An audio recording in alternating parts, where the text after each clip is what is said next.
Good morning बच्चों।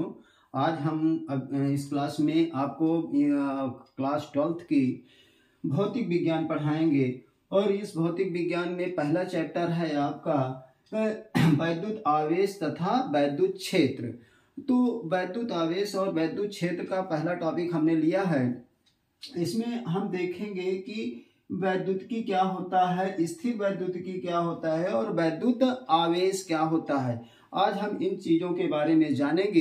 ये पहली क्लास है आपकी। इसमें देखते हैं कि सबसे पहले हम सुनते हैं कि इलेक्ट्रिसिटी बहुत सुना जाता है कि इलेक्ट्रिसिटी है। तो इलेक्ट्रिसिटी का तात्पर्य क्या होता है, ध्यान से देखेंगे। वह ऊर्जा जिसके कारण अंबर तथा अन्य पदार्थों की हल्की वस्तुओं को अपनी ओर आकर्षित करने का गुण पाया जाता है या उत्पन्न होता है, वैद्युतिकी कहलाता है। देखिए, एक प्रकार की ऊर्जा होती है भाई। ये वैद्युतिकी क्या है? एक प्रकार की ऊर्जा है। हम उस ऊर्जा में क्या होता है कि वस्तुओं को, एक वस्तु को दूसरे वस्तु को आकर्षित करने का या फिर उसको प्रतिकर्षित करने का गुण पाया जाता है।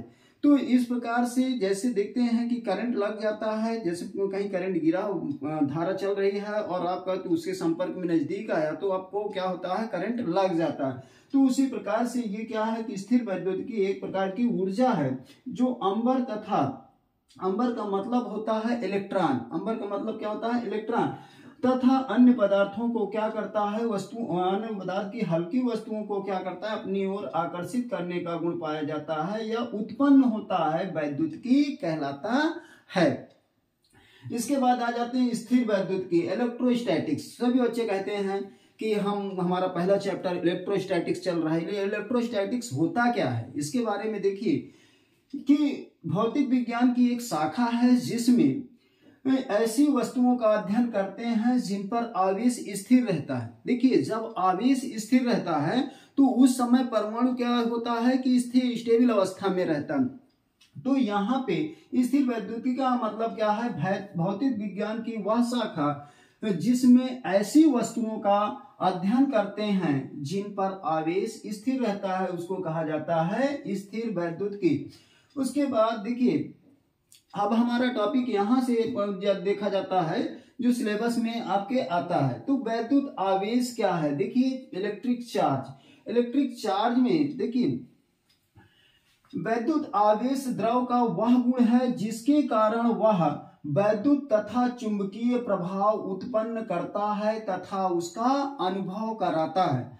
देखिए, एक प्रकार का द्रव्य क्या होते हैं, जैसे द्रव्य में सभी चीजें आ जाएंगी आपके, वो दैनिक जीवन में जितनी भी उपयोग होती हैं या पर्यावरण में जितनी चीज उपस्थित है उन्हें द्रव्य कहते हैं। और द्रव्य में जैसे ठोस, द्रव, गैस और उसके बाद प्लाज्मा है, बीईसी है, बोस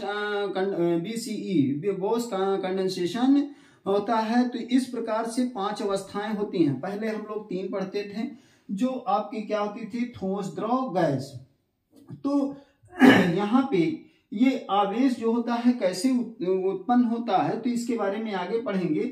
यहाँ पे देखिए, जब हम किसी वस्तु को किसी दूसरे वस्तु पर रगड़ते हैं तो पहली वस्तु का हो सकता है इलेक्ट्रॉन, बाह्य कक्षा में उपस्थित इलेक्ट्रॉन दूसरी पदार्थ में चला जाए तो एक में इलेक्ट्रॉन की कमी हो जाएगी और दूसरे में इलेक्ट्रॉन की अधिकता हो जाएगी। तो इस प्रकार से दोनों वस्तुएं क्या हो जाएंगी, अस्थायी अवस्था में आ जाएंगी। किस में आ जाएंगी, अस्थायी अवस्था में। और जब अस्थायी अवस्था में आ जाएंगी तो वो क्या हो जाएंगी, दोनों आवेशित हो गए कि एक में पॉजिटिव चार्ज हो जाएगा और दूसरे में निगेटिव चार्ज हो जाएगा। जैसे आवेश का कहते हैं कि कोई 2 व्यक्ति हैं, नॉर्मल अवस्था में जा रहे हैं, ठीक, और क्या किए आपने, उसको थोड़ा सा कुछ उल्टा सीधा बोल दिया और जब उल्टा सीधा बोले तो उसमें क्या हो गया, आवेश आ जाता है। सुनते हैं ना कि आवेश आ गया, उस क्रोधित हो गया तो वो स्थायी अवस्था उसकी छूट के अस्थायी अवस्था में आ जाएगा, आप पर भड़क जाएगा। तो इसी प्रकार से आवेश क्या होता है कि जब परमाणु से इलेक्ट्रॉन निकल जाता है तो वस्तु अस्थायी अवस्था में जाता है, अर्थात वो खोजने लगता है किससे भिड़ जाए, मतलब किसे अपना इलेक्ट्रॉन ग्रहण कर ले। तो इस तरह से क्या होता है, वैद्युत आवेश होता है। अब वैद्युत आवेश 2 प्रकार के होते हैं। देखिए, एक होता है धनात्मक आवेश और एक होता है ऋणात्मक आवेश। आवेश दो प्रकार के होते हैं, एक धनात्मक आवेश और एक ऋणात्मक आवेश। धनात्मक आवेश को हम पॉजिटिव चार्ज कहते हैं, ऋणात्मक आवेश को निगेटिव चार्ज कहते हैं। अच्छा, धनात्मक आवेश होता क्या है? देखिए, किसी वस्तु के धन आवेशित होने का अर्थ है कि उस पर सामान्य अवस्था की अपेक्षा इलेक्ट्रॉनों की कमी है। मतलब उसमें इलेक्ट्रॉन क्या हो जाते हैं, जब कम हो जाते हैं। भाई जैसे मान लीजिए हमारे पास है 100 रुपए, हमने क्या किया, 100 रुपए किसी को में से 10 रुपए दे दिया, तो हमको क्या कितना बचा, 90 रुपए। इसका मतलब 100 से क्या हो गया, कम हो गया। और जो 10 रुपए लिया है, अब सॉरी यहाँ पे हम में से कितना हुआ, 90 हो गया, और दूसरे को क्या हो गया, 10 रुपए एक्स्ट्रा मिल गए। अब जो लेने वाला है वो क्या हो जाएगा, आपका पॉजिटिव हो गया। सॉरी, हम जो देने वाले हैं वो क्या हो गए, हम पॉजिटिव हो गए, और दूसरा जो ले रहा है वो ऋणी हो गया। ऋणी का मतलब ऋणात्मक चार्ज आ गया।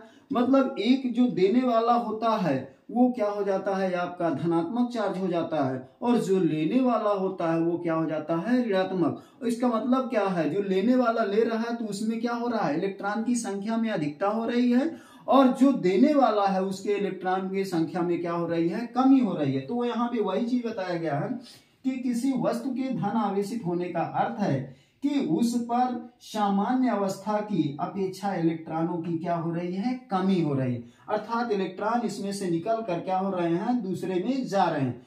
इसी प्रकार से ऋणात्मक आवेश का मतलब क्या है, सामान्य अवस्था की अपेक्षा इलेक्ट्रॉन की क्या है, अधिकता होती है। जैसे NaCl है, ये स्थायी अवस्था में है, इसको जैसे ही हम विलयन में डालते, विद्युत अपघट्य के विलयन में डाले, तो ये दो भागों में टूट जाता है, Na+ और Cl-।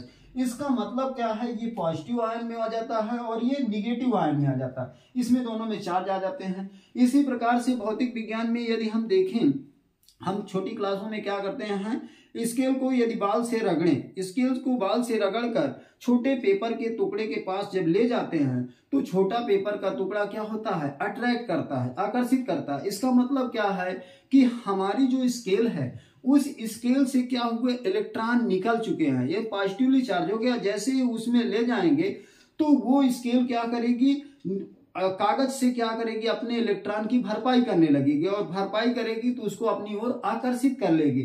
तो इस प्रकार से क्या होता है, एक दूसरे को आकर्षित करते हैं।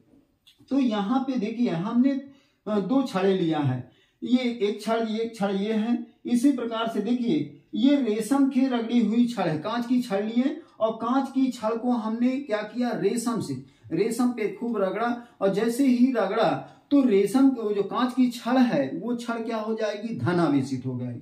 अब धन आवेशित दोनों छड़ों को क्या किया, हमने डोरी से लटका दिया, और डोरी से लटका के देखते हैं कि दोनों वस्तुएं एक दूसरे से क्या हो रही हैं, दूर हट रही हैं। जब दूर हट रही हैं, इससे पता चलता है कि समान आवेशों के बीच क्या होता है, प्रतिकर्षण का गुण पाया जाता है। जैसे दो पुरुष हैं, उनको कह दो शादी करेंगे तो कहेंगे शादी नहीं करेंगे हमें तो समान आवेश में क्या होता है, हमेशा प्रतिकर्षण। लेकिन यदि एक पुरुष और एक महिला का विवाह कराया जाता है तो एक दूसरे से क्या हो जाती है, शादी हो जाती है। इसका मतलब क्या है कि विपरीत आवेशों के बीच क्या होता है, आकर्षण का गुण पाया जाता है।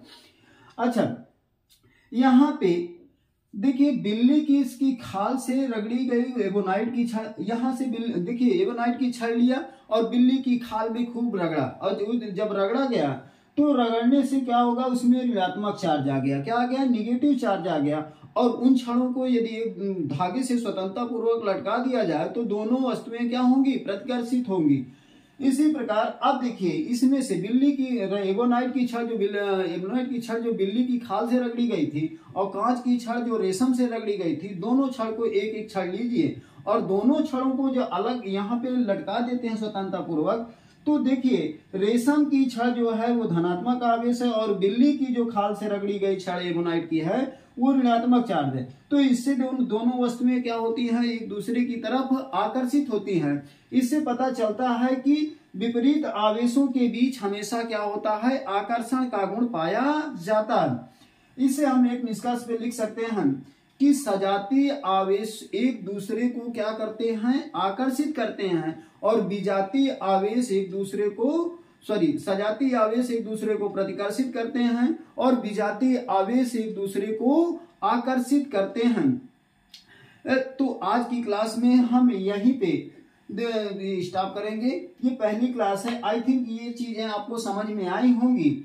इसको आप चाहें तो स्क्रीनशॉट ले सकते हैं या फिर नोट कर सकते हैं। थैंक यू, धन्यवाद।